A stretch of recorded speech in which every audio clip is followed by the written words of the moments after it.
In the late 90s, I was working as a learning support assistant at Solihull College, and I was also studying studying two A-levels, A-level biology and I can't remember the other science, I really can't. And I was also doing GCSE, that was A-level biology and A-level psychology. On Tuesdays, I'd have an evening class and then I'd go home after that. And I started watching this series called La Femme Nikita. Initially, when I saw clips for it, I was really not impressed with it at all because I'd seen, the Luc Besson film with Anne Parillot, a petite brunette actress, and I saw their choice for Nikita, tall blonde model, and I thought, what direction are they taking this in? And I thought, I don't really want to see this, it looks like poop. But then I was watching one of the clips and I heard the actor's voice, Peter Wilson, she played Nikita. And I liked her voice. I thought, this is getting interesting. She's not what I expected. So I started watching it and I was not disappointed. It was my favourite series at the time. I thought Peter Wilson was just awesome and she just owned that role, and I really like her as an actor. I like her physical presence, the way she uses her voice, and I don't think she was ever, in other things I'd seen her in since then, she was never really, they weren't getting her full potential because they weren't giving her the right roles where she could really, manifest all that she can. Well, anyhow, there was one episode of La Femme Nikita when she was, she was sort of like some undercover agent, secret, no one's meant to know who she is. And this policeman started trying to find out who she was because she beat up this, rapist, horrible type guy, and someone saw her doing it and he wants to find out who she was. Now, I remember that character, that actor, well, actually at the time I didn't know who he was. I remember that character because of the actor who played him. The actor had a very thick head of hair, and all the men in my father's side of the family, they've all got really thick heads of hair, so I thought, that's familiar, he's got good hair, men in my family, yeah. But that's not why I really remembered that character. That was something, a visual sort of like reference, the hair, but I remembered the character because the actor had a really dark, stormy vibe, and he had a look in his eye. It's just sort of like, at the back of his eyes, there was just so much, he was going to snap. It was like, tap him, he's just going to explode, and it's like, ooh, I don't know, it was unsettling, but I remembered him, his appearance. I didn't know who he was, never seen him in anything before, and I thought, well, he's doing a competent job, and it's a memorable performance because of just how he is. But because I'd never seen him before in anything and didn't recognise him, who is he? I just thought, he's probably just a very sane, sensible person. Acting is not everything for him. He does a competent job at acting, but he's probably got a life outside and he doesn't court fame, and that's why he's not famous. I don't know who the hell this guy is. Oh, that was then, in the 90s. Sometime in 2020, I was listening, that was, the COVID year. I was listening to all these conspiracy things because you hear so much news and regular approved of stuff, and sometimes to balance things out, you got to hear the other side because you need balance.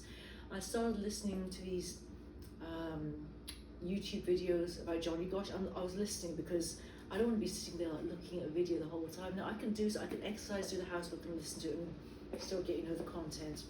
I was listening to these videos about Johnny Gosh, this newspaper boy who went missing in the 80s. Then from Johnny Gosh, I somehow started listening to this former CIA or FBI agent, I can't remember which, called Ted Gunderson, something like that. And he was talking about Satanism, devil worship, and he said there's a lot of Satanism in Victoria. And I visited Victoria in summer of 2015. It was after my father died. My mum, she just needed a break from everything, so we sort of went on a bit of a road trip there.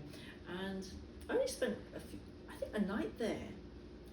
One night there, then we went somewhere else, and to me it was just like a quaint sort of place that looks like it might be pretty dead when people aren't, the tourists aren't there. But I thought, oh, Satanism in Victoria. Oh, I was there.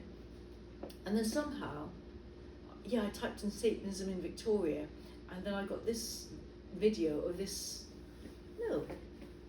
oldish or middle-aged guy sitting in his living room, either like on the settee or on an armchair, talking about Victoria, because I think he was from Victoria. I was thinking,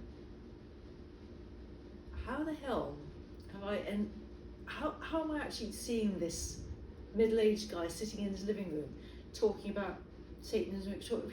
Who's this guy? I mean, how's he even shown up, on the YouTube feed? So I looked in the about, and I saw, he'd done some things, films, produced some stuff, and he'd done some work on La Femme Nikita. I thought, that used to be my favourite series in the late 90s. And then I looked at La Femme Nikita. I looked at, this middle-aged guy sitting on the sofa or armchair, and I thought, he's got really thick hair. Oh my God, seriously, he can't be the policeman from that show.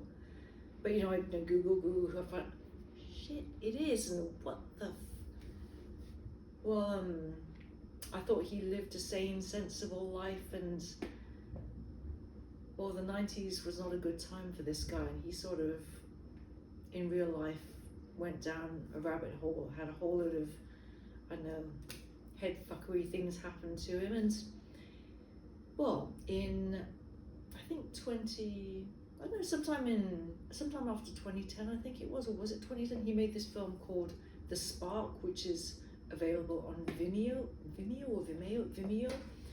and I ended up watching it because he very generously made it available to be watched for free, and I liked the film. I thought, he says it's a low budget film, it's not a multi-million-dollar sort of like production, but it's not what I would call cheap, even though he would call it low budgets, and made it available for free. I like the film, and if I like something that is made available for free, I'll try and support the creator in some way.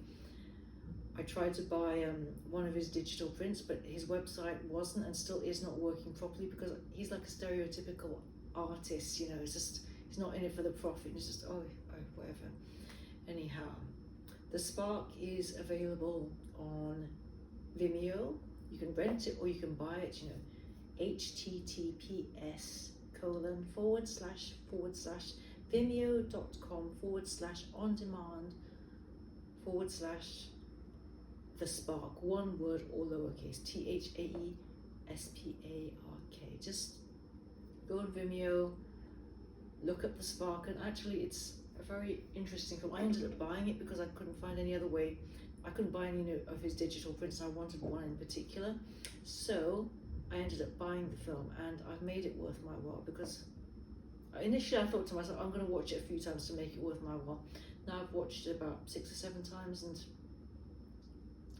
it's I'd say it's, if you really like films, it's worth buying. But if you just want to check it out just out of curiosity, $5, it's I don't know, it's not a waste of money, because there is a lot in that film to look at. It's actually very, very nice to look at. There's a lot of detail there, and just go and check it out. You could also check out Steven Schellenberger's artwork on his website, his art website, Steven Schellenberger Artist. Google it. Now I'm going to get something to eat, because I did a night shift on Thursday night, and I'm just still all over the place. Got to get my system back in order.